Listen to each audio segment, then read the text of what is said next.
I was in Russian captivity, and I didn't know what would happen to me. I waited. At 12 o'clock, the warder came. The light of the shining sun, penetrating through the door into the dark cell, blinded us for a moment. In his hand, the warder held a sheet of paper on which two names were written down. He read them, and the two policemen rose from their seats. Handing each of them a shovel, he ordered them out. When the door closed, the four of us looked at each other. We understood what the shovels were for. Soon we were going to need them too. An hour later, the two men returned. The warden opened the door and pushed them inside. The polizzi, beaten to a bloody pulp, fell to the floor. The three other prisoners asked what they were doing. In trembling voices, they replied that they had been forced to dig holes, and that was all. We knew what was going to happen after that. One of us would be the first to occupy one of those pits. The Russians were talking quietly among themselves, and I could hear them saying that it would probably be the Krot who would be first. 2 hours later, the warden came in again with new instructions. Without delay, he called out three Vlasov soldiers. The expressions on their faces changed at once. They looked at each other sadly, realizing that they had only a few minutes to live. They sat down on the floor and looked with tears in their eyes at the 6 Russian soldiers who dragged them away without any pity. Our overseer went out with the soldiers. The cell was now silent, and each of us tried to make out sounds from outside that might help us to guess our fate. After about 5 minutes, the silence was broken by a few rifle shots, and then by a terrifying scream. I closed my eyes tightly, as if that could keep me safe from the scene outside. One of the assassins had clearly failed to hit his target cleanly. This miscalculation was soon corrected by another shot, this time from a pistol. Then everything went quiet again. I opened my eyes wide and looked at the remaining cellmates. They were staring at me guiltily, as if they really thought that by digging the graves they had been involved in the execution. One of the policemen looked me straight in the eye for the first time. It was in the garden near the house, about 100 meters from here. We were digging holes there. I wanted to say something to encourage them, but I couldn't get anything out of my mouth. The silence outside was broken only occasionally by the sound of footsteps and muffled voices. I felt very hot, so I unbuttoned my uniform. Twice or thrice I tried to walk back and forth, but it did not make me feel any better. It was very strange to think that my life would end right here. When I enlisted in the army, I assumed I might well die. I'm not afraid of death, but I was hoping for a more meaningful end to my life than this. My family will probably never know of its circumstances. In time, they will know that I died. My battalion mates will only know that I went missing on patrol one night. My name will be added to the lists of soldiers who went missing and were never found. When our battalion is moved from this section of the front, I will be just one of those who will not take part. There will be no indication of where my remains are, and probably no record at all that I was a prisoner of war here. I will simply be blotted out of existence. What a strange ending. But it's not over yet. I sat quietly in the corner waiting for my turn. Soon the warden reappeared. He opened the lock, swung the door open, and pointed his finger at me. I jumped to my feet and straightened up. The door swung open a little wider, and I saw that the division commander was also here. I took my coat, threw it over my shoulders, and followed the commander. When we got outside, I looked around for armed sentries.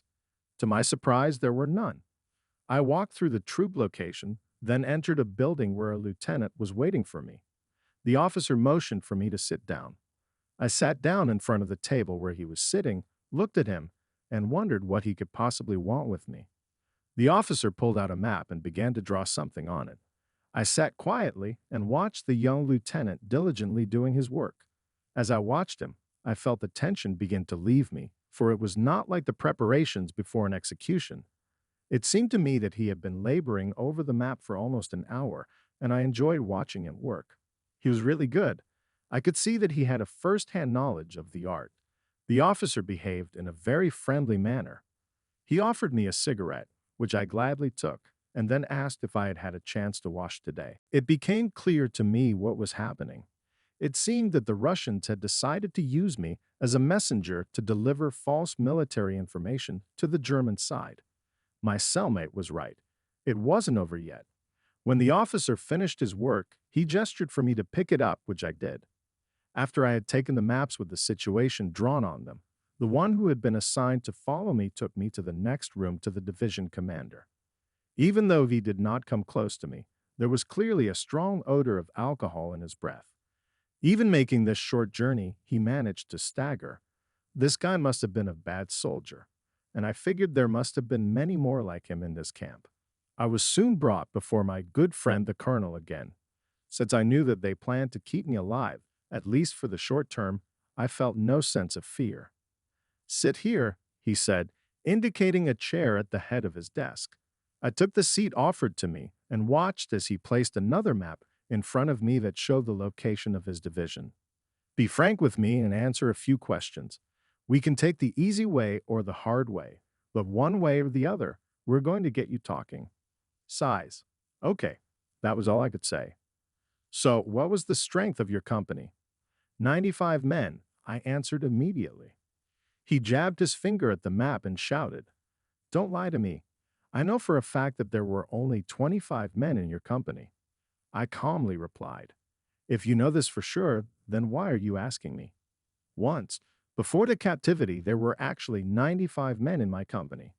Now there were only 12 left in it. He got up from his chair and paced around me angrily, clearly trying to contain his anger. "Where's your ID? Are you an officer?" I answered again, "I'm just a cook, a very ordinary soldier." He laughed wryly. "Damn Germans. In the whole German army, I could not find any snipers, battalion commanders, or officers. Just cooks." He went to the door, opened it, and yelled so loudly that he must have been heard a kilometer away. "Get out of here." I calmly got up and, without looking at him, walked out the door. As I walked past, he muttered, "As you wish, Kraut. Tomorrow will make you talk, and I promise you it will be much less pleasant." A vodka-scented private was already waiting for me outside to escort me back to my place of detention. On the way, the guard hit me twice in the back with his rifle butt, muttering something unintelligible. I paid no attention to it. He handed me over to the guard and then took me back to my cell. I was relieved to find that my two Russian cellmates were still alive and waiting for me. Before locking the door, the guard leaned close to me and gave me some advice. "I don't know who you are, but while you are lying here tonight, you had better think carefully about what the colonel shouted to you." With these words, the warder went out, closing the door behind me. The two prisoners jumped up quickly from the ground. There was a look of disbelief on their faces. "Have you been beaten?" one of them asked. He was tall and muscular, with blonde hair, and spoke Russian very quietly. I answered simply, "No." "What did they do to you?" he started asking again. I did not answer immediately. The prisoner quickly looked at his cellmate, then moved closer to me. "My name is Grisha, and this is Ivan." I looked at Ivan, and he nodded slightly at me. Ivan was a little shorter than Grisha, with dark hair and a thin face. "Where did they take you?" I decided that I could safely answer this question. I was taken to the division commander. He was trying to get information from me about the positions of our troops. "How many convoys were there?" asked Grisha. "Not many. They must have a small post here, but I saw a little." The one who was assigned to me was very drunk. Grisha and I continued to talk for a while, but I began to feel that these two were up to something. Soon Grisha got up and went back to Ivan, who remained in the far corner of our cell. They deepened into a quiet conversation between themselves. I heard Grisha telling Ivan to ask me if I wanted to go with them. Ivan looked in my direction and gestured for me to come closer. I crawled across the floor to the other end of the room to my two cellmates. "We're going to get out of here," Ivan said, "tonight, and we're inviting you along." I looked at him with a sneer and asked, "Is that possible? There's a sentry right outside the door, and a few more not far from here." Ivan replied, "Let it not worry you. I'm telling you that we're going to get out of here anyway." I didn't hesitate long. "All right, tell me what I can do to help. For now, just stay close and be quiet." Grisha began to work on our escape. While he and Ivan dug what became the graves for the Vlasov soldiers, he found a horseshoe in the garden and hid it under his overcoat. Lying on the floor of the cell by the outer wall that overlooked the garden, he began quietly scrubbing under the wall with the horseshoe. It was easy, for the walls were made of clay. Ivan lay to his left and listened to the movements in the room beyond the door. I lay on Grisha's right, along the wall opposite the bathhouse where the Russians kept the horses. Ivan and I listened carefully for any rustling outside. We could hear the sentries changing in turn. The new sentry had to open the door to the cell to make sure that all the prisoners were in place. Observing the changes of sentries, we correctly determined that it was about 10 o'clock in the evening. Soon after the next sentry changed to check our presence, Grisha had already managed to make a huge hole in the wall. We felt the cold air rushing into the cell and realized that our plan was beginning to work. After a few minutes, Grisha stopped scrubbing the wall and turned to us. He was covered in dust, but his face shone with genuine enthusiasm. "It's time to get out of here," he said. Lying on his back, Grisha slipped through the hole he had made in the wall, carrying clods of clay with him. He quickly disappeared, having made his first step to freedom. Through the breach we heard him call Ivan. "Run." But I was next. Ivan held on to me. When I got out onto the wet snow and mud outside, I quickly jumped to my feet to make way for Ivan. The weather was very bad, but I was overcome with the excitement of feeling free, of having succeeded in deceiving my captors. It was very dark, and the moon only glowed very faintly behind the clouds. We crept silently through the streets of the village, ducking into the shadows of houses and barns, trying hard to remain unseen, until at last we came to the edge of the town. There were trenches dug in sections along its perimeter. They were empty, and it was clear why. We were 20 kilometers or more from the front line, and the huts of the village were much more comfortable and attractive to the soldiers than sitting in cold, dirty trenches. We slid down and waded carefully through the trenches until we came to the edge of them, where we climbed up again and ran silently away into the open fields. The sky was very dark, and there was hardly any light, but my new Russian friends knew the area well. This was a great good fortune for me, for I could hardly have realized in what direction I was being led. We did not say a single word to each other until we had walked about 12 kilometers through fields of drying hay and trampled crop residue until we came to a small Jewish village. It was the goal of my traveling companions. When the houses of the village were already in sight, we paused and looked around carefully before continuing on our way. Grisha came up to me and put his hand on my shoulder. "My sister lives here. She can help us and get us some food." I nodded in agreement. "That's good." Then I began to ponder what we should do next. It wouldn't be long before the Russian military discovered we were missing. In fact, I was sure they already knew about it. Ivan noticed us talking and went back to join us. "Pretty soon they'll start looking for us," he said, "and then we will not be able to escape from them. Grisha, I saw a patrolman here in the town. We must not get in front of him." Grisha gestured to Ivan that we should go on. I carefully took Grisha's hand and slightly pulled his sleeve, then looked into his eyes and smiled openly in gratitude for his help. As we approached the town, we tried to stay off the streets so as not to run into any patrolmen. Around 1 o'clock a.m., we came to the house where his sister lived. Her name was Marussia. We walked to the back of the house, and Grisha knocked gently on the back door. We had to wait a little while for Marussia to appear. She cautiously looked out of the window, recognized her brother, and opened the door for us. The three of us ducked inside, closed the door, and turned off the light so as not to attract someone's curiosity. "Grisha, what's going on?" asked the girl. "I was told that you were taken to prison." Grisha put his hand on his sister's shoulder and took her to the other end of the room, where they talked about something in muffled voices. Ivan and I stayed in the other corner. I watched Ivan wander back and forth across the dark room, waiting for the conversation to end. When my brother and sister finished talking, Marussia turned to Ivan. Without saying a word, she walked over to him, held out her arms to Ivan, and greeted him with an affectionate hug and kiss. This is how I learned that, as it turned out, Marussia was also Ivan's friend. She lived with a woman whose husband was at war. "I'll tell Shura you're here. They'll be looking for you. Don't turn on the lights or make any noise. I'll take you upstairs to the hayloft where you can sleep, and then I'll bring you something to eat." Marussia went out of the room for a little while into the back of the house to warn the other woman of our coming. We waited in silence in the dark and cold for Marussia's return, warming our hands with her breath. When she returned, she took Ivan by the hand and led us out the other door. Behind the door, there was only a narrow staircase, the steps of which creaked pitifully under our every step. The stairs led to the hayloft above the living quarters. It was even colder here, but of course, no one could see us. I'll be right back with some food. Marussia turned around and began to go down the creaky steps. Grisha waited a little and followed her. Ivan and I settled in a corner of the attic, having prepared a place to sit down in the hay, and began to wait. I was hoping to get something to eat. In a few minutes, we heard the door open, and then the creak of the steps announced that Grisha had returned. He handed each of us a piece of dried meat and bread. In addition, he brought a bottle of water, from which we drank in turn. "Thank you again." I thanked him and began to chew on the tough meat. "I talked to Shura," continued Grisha. Machine turned in his hands a piece of bread. "She will gladly help us. We can stay here as long as we need. She is a kind woman." Ivan entered the conversation.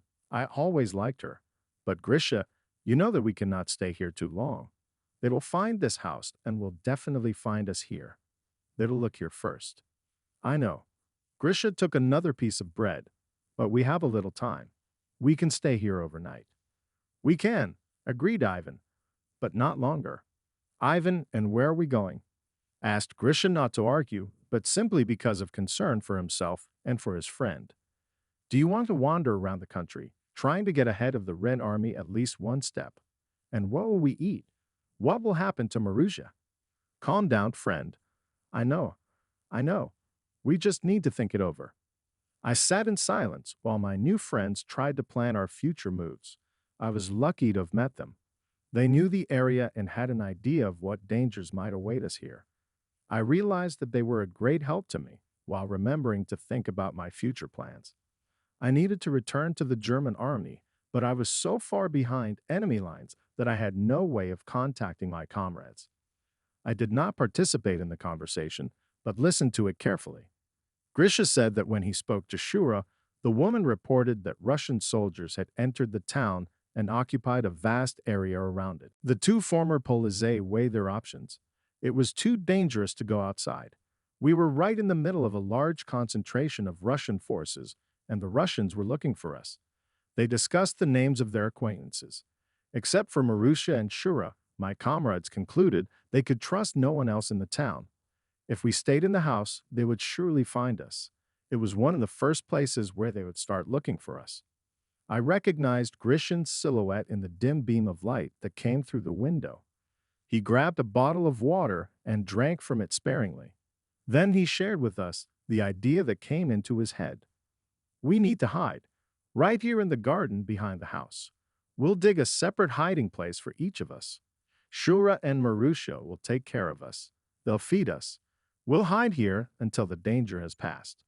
"That will buy us some time," Ivan answered. "We can stay here for a while. After all, the army will leave here someday. They'll have to. The front line changes all the time." "Yes," Ivan agreed. "It seems like the best solution.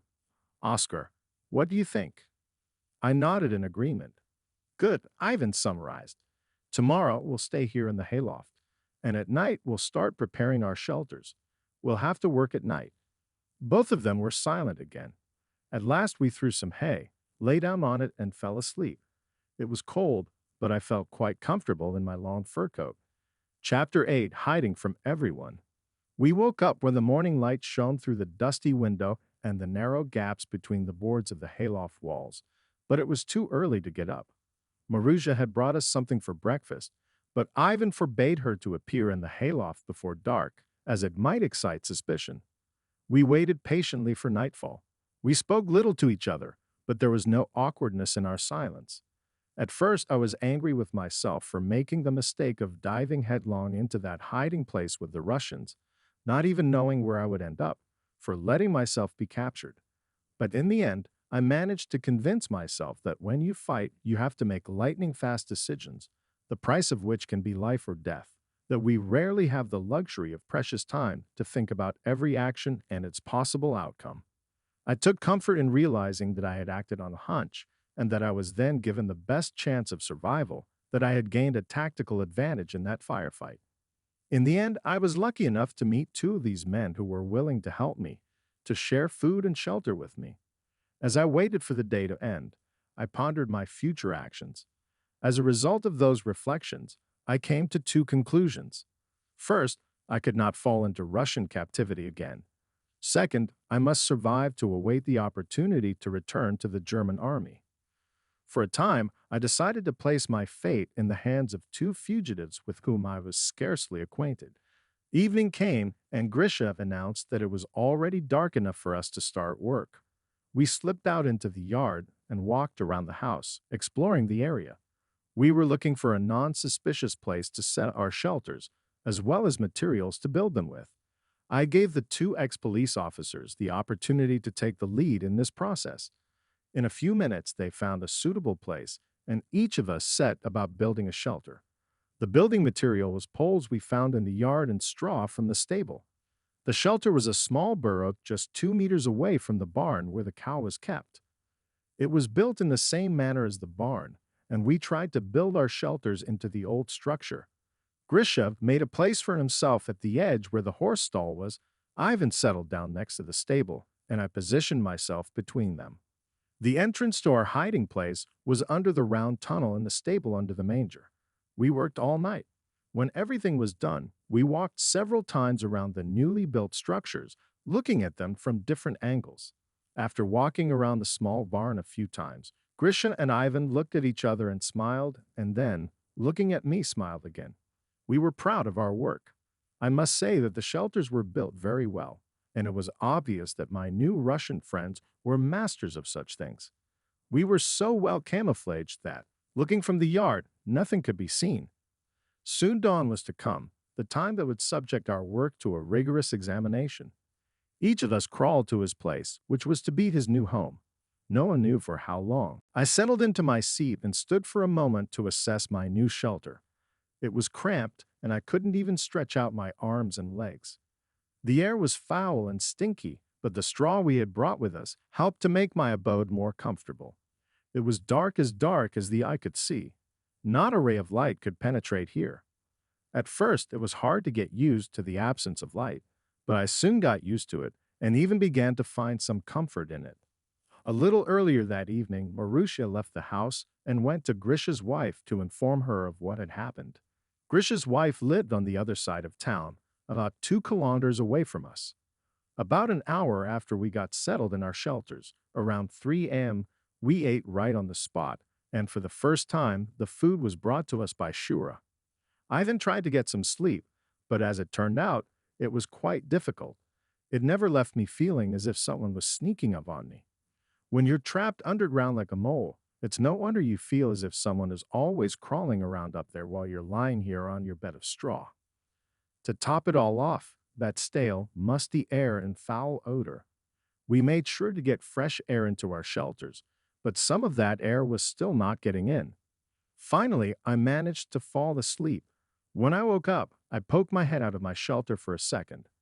I realized that the day had long since been in full swing, with the sun standing quite high in the sky.